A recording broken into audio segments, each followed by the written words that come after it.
Hi, I'm Jennifer Owens, Hi, I'm Tim Owens. and we are the Owens Group. And welcome to the Psychology of Everyday Success. Welcome. So, today, our topic is the burden and the opportunity of Black excellence. Absolutely. And especially in the workplace, yes? Yes. Yeah. So let me break that down a little bit, what we mean by that. So I don't know, when I was growing up in Tulsa, Oklahoma, what I was told is that, Tim, because you are Black, you have to work twice as hard to be considered half as good, right? That other folks had opportunity to kind of skate by, slide by. But what was true is that if you were going to succeed, you had to work at it. You had to get after it. You had to keep moving. You had to push hard, which is not bad and not a bad thing. I learned a great work ethic and capacity with that. But what's true is that that brings with it its own source of sort of trauma and difficulty.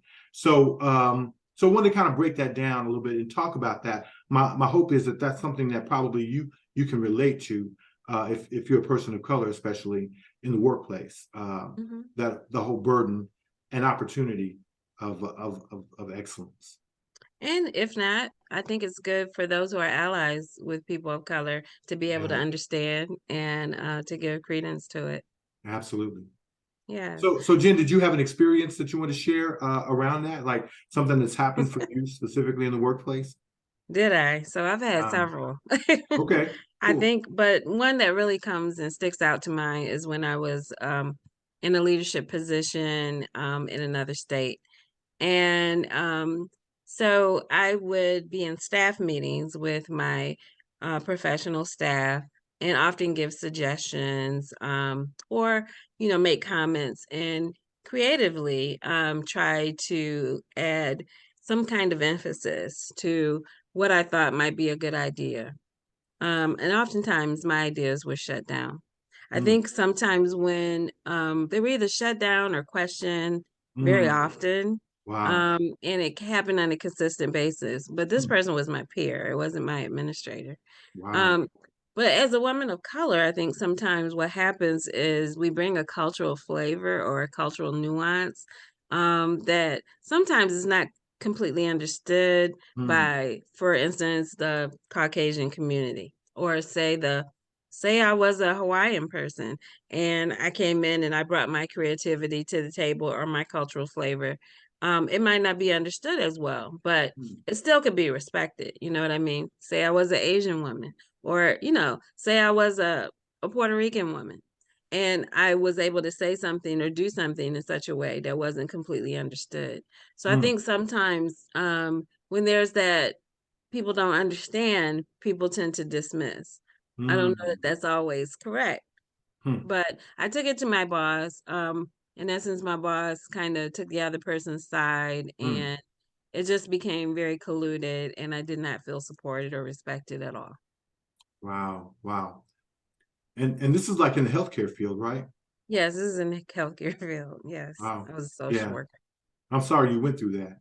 Yeah, Um, thank you. yeah, that sucks. That's not okay. I Sorry. eventually ended up leaving the position, Okay. but it took a little time before I did leave. It just began to take a toll on me in a very stressful way and on my Yeah. body, so I decided not to stay with it. And that makes a lot of sense. I mean, because like in those situations, so what often happens with us, those of us who are melanated, as it were, is that so if I stand up for myself and I say, hey, listen, this is not fair, this is not right, you're mistreating me, right? I get labeled an angry, crazy Black person, Or a right? rabble rouser. Rabble rouser, troublemaker, right? When really all I'm doing is advocating for myself. And that Mhm. should be okay. That This really should be should be totally okay. But okay. sometimes it's not considered okay for me Yes. to do that. It's often okay for other folks, but not okay for me. And Mhm. not in the same way. So I get treated that way, or I end up sort of acquiescing, doing what's asked of me, and feeling diminished in the process, right? And maybe not even just feeling diminished, actually having my power diminished. in that process. So, I think it's also trauma, yeah, though. It can it's be traumatic. trauma. It's traumatic, Uh, long term, especially, right? We talk about microaggression, right? yeah. That can be, they all add up. So you said you've had that experience in more than one place. Yes, more than one Yes. job. And So, after you've had it a couple of times, after a right. while, it begins to wear on you and wear on your self-esteem, your sense of Mm, integrity, what people believe about you. You second guess yourself. mm. I believe that also something you said earlier was about trauma is meant to be transitional. What did you mean about that? Yeah. So kind of shifting to how we actually deal with that, right? Mhm. Because we don't want this to be just talking about the problem. We actually want to get to solutions. Yeah. So how do we manage that situation? We find ourselves in that space. Um, well, first thing, as you just said, if we consider trauma, what happens is often we think about trauma as being something that we just get trapped in and we can't get out of. But really, trauma is meant to be transitional, right? We experience traumatic things on a regular basis often. And so the issue is that I don't just go through it, I grow through it. I become stronger, more capable, more powerful, right? So when I like to lift weights, and when I go and lift weights, what I'm doing is I'm traumatizing my muscles, as it were, right? And trust me, I feel it afterwards, And so it is painful, yes, but what we say is no pain, no gain. So Right. the traumatic part is where I'm lifting the weights, right? I'm exerting in the weight room. But what happens then is after I leave the weight room and I go into the recovery space, right? I get an opportunity to allow my muscles to recover. Then ultimately I grow stronger as a result of that. The same happens emotionally and mentally if we allow it to. Yes, if I see it, However, yeah. if I However, I see think, it, go oh, I'm ahead. sorry. No, I think sometimes it needs to be in a group of friends or venting sometimes, because I think in isolation, sometimes we can get in our own mode of feelings and we can get depressed. So Definitely. there's strength in numbers. There's strength in numbers, and so we need in point of fact to find our way to get some help with other people. This whole success thing in life is a team sport, right? Team It, sport. it's not about it's not how good you are as an individual that matters. It's how you come together with a team. We win as a team, right? We also lose as a team, but when we lose, we don't count it as a loss. We count it as a learning experience. Yeah. And But I think go one ahead, thing baby. to remember here is how I deal with something as a woman, as a Black woman, and how Yeah. you deal with something as a Black man may be totally different. Okay. Um, Say you more. know, you kind of plow through things and you deal with them because that's the essence of who you are. Me, Mm, I might need a community and a circle of friends to vent with, to go back to and say, hey, I need to be seen.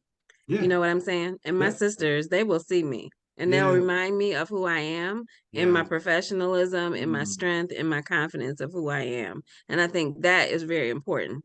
And so I go to those group of sisters and say, hey, y'all, guess what happened to me? Check mm, this out. right.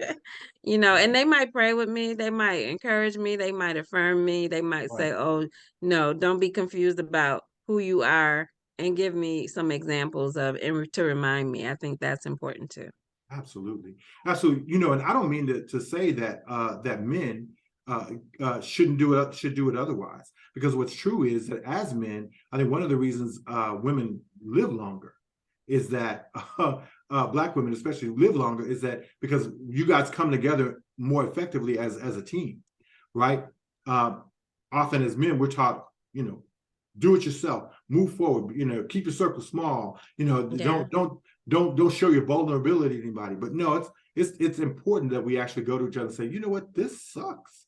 This is Yes. not good, Yeah. right? And that's not fair. And we have other people around us that say, yeah, affirm us, dude, you better than this. They're really completely confused about your worth, value, and significance. So we So need. yeah, Go let's ahead. talk about this. Let's get into our solutions, our 3 points that we really want to make, because I think being able to change our perspective is very important. Remembering our history and our past, those who came before us, but also remembering that we're not alone. You want to say Exactly. a little bit more about those? Sure. So what's true is that as that first of all, we have to see the burden as really more an opportunity than a burden, right? It's I changed my perspective around it. What's happened is that if I see myself, see it as just a burden, then I get caught in my own victimization, and I get trapped in my trauma. When really I need to transition through my trauma, and not just go through it, but grow through it, right? So that's the first step. I got to change my perspective and see it as an opportunity to move forward. The second thing is this: I have to remember our history, where I come from. Yes. What's true is the things that our ancestors dealt with way more traumatic than It's in our what we deal with. DNA. Absolutely. Trauma is, and rising to the occasion where trauma is concerned, is part of our DNA. We don't get trapped in the trauma; we triumph over trauma. Yes, that's what we've been doing for years. So if I remember who I am, right, I change my perspective about the problem. I remember who I am, and then I connect with my team. And point three, I connect with my team, right, to actually say, listen, what do we do? How do we strategize? Sometimes we have to get some strategy together, right? We have to talk about it. And I get some wisdom from people who are outside of the circumstance and the situation. So it's important to do that. The other thing I wanted just to point out is that not everybody who looks, in the same way that not everybody who looks like me is necessarily for me.